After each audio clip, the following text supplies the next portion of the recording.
gentlemen.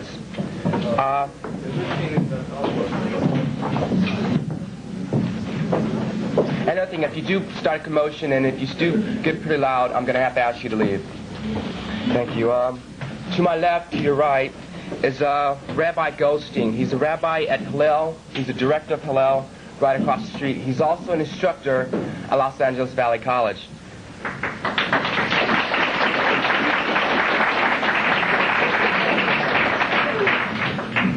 Also, we have Professor Zev Garber. He's the Jewish Study Chairman at Los Angeles Valley College, and he's also a Jewish Study teacher.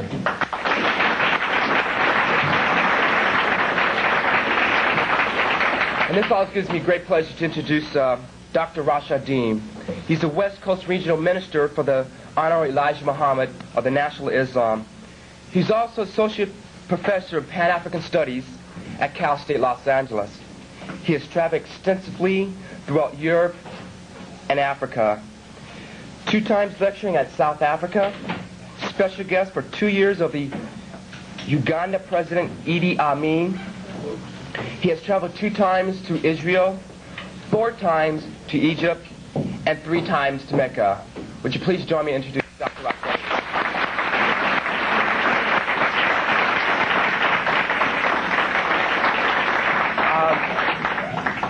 Rabbi Goldstein, start first.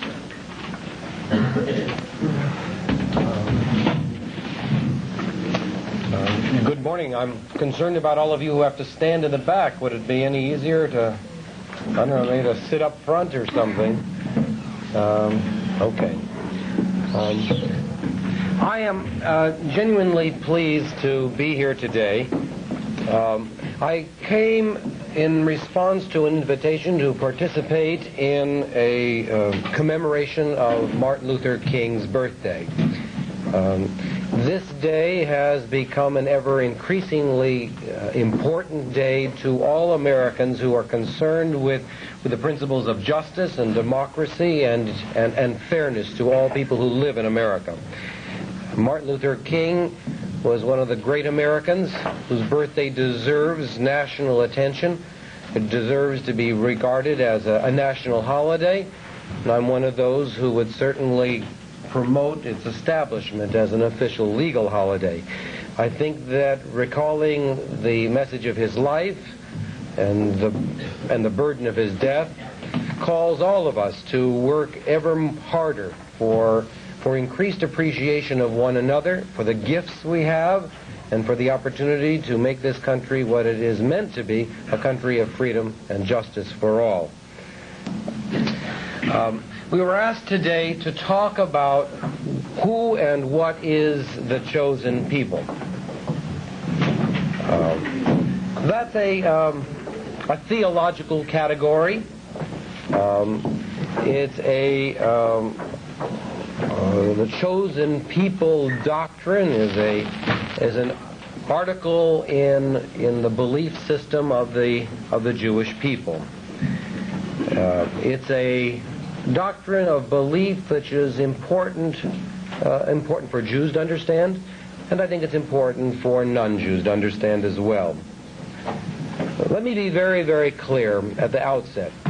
When Jews assert that they are a chosen people, as indeed we do, that is never ever meant in any sense that we feel ourselves superior to anybody. There is no sense in the Jewish people's chosenness doctrine, any sense whatsoever that anybody else is inferior.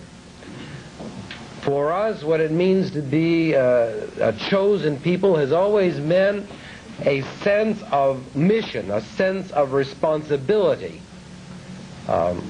Let me share with you, just before I go any further, some of the words that you can find in the Jewish prayer book.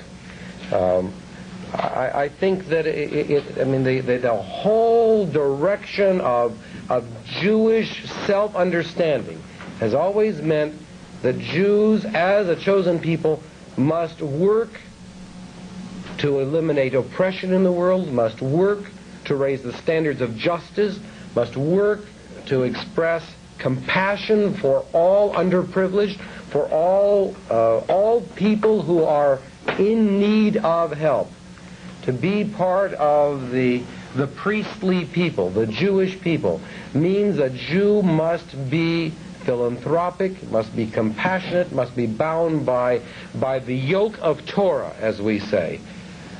This is the way one of the morning services that Jews have in the prayer book begins. Of course, a lot of our prayers use Hebrew, but let me share it with you in English. The service begins like this. And now, O Israel, what is it that the Lord your God demands of you? To revere the Lord our God, to walk always in his ways, to love and serve him with heart and soul. And now, therefore, if you will truly keep my covenant, you shall be to me a kingdom of priests, a holy people. Her expanding notion of what it would mean to be a Jew. I think there are ups and downs in it.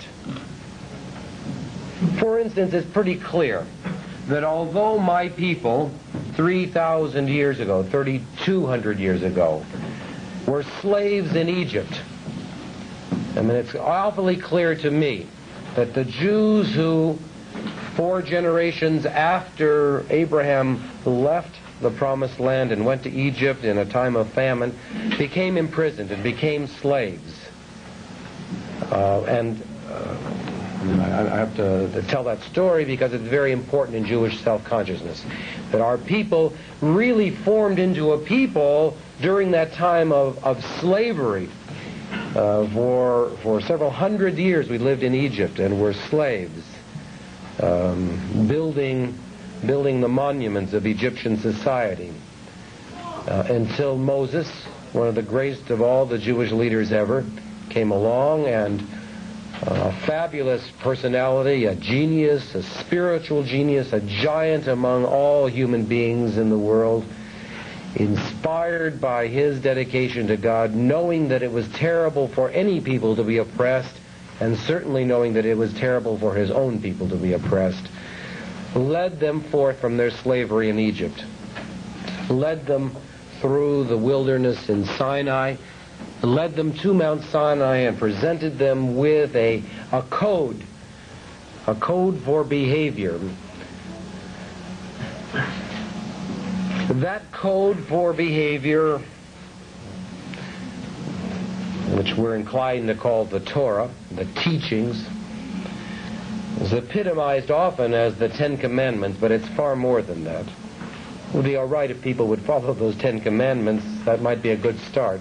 But there's far more to Judaism and far more to following after God than just keeping the 10 Commandments. But Moses formed up this Jewish people not as a band of ex-slaves, but as a band of people who would be dedicated to serving God. Serving God through certain customs and ceremonies, to be sure.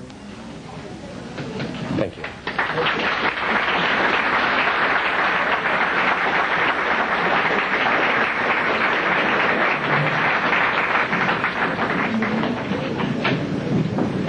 Excuse me. If you have to leave, you can leave right now in between the breaks. 5 seconds. This will be last speaker. If you get out of hand, I'm going to ask you to leave. Okay, it gives me great pleasure again to introduce Mr. Zeb Garber.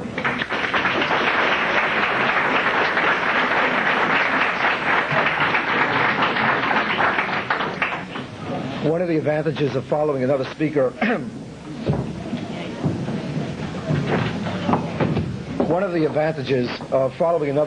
who presents his opinion about a certain religious tradition is that I do not have to retrace some of the concepts that were presented in the name of Judaism, and consequently would have the freedom, as it were, to develop other notions which might not have been able to have been developed effectively in the course of a general presentation regarding the topic Judaism as Jews understand that religion to be a chosen people. Let me begin with a certain apology and also a very important position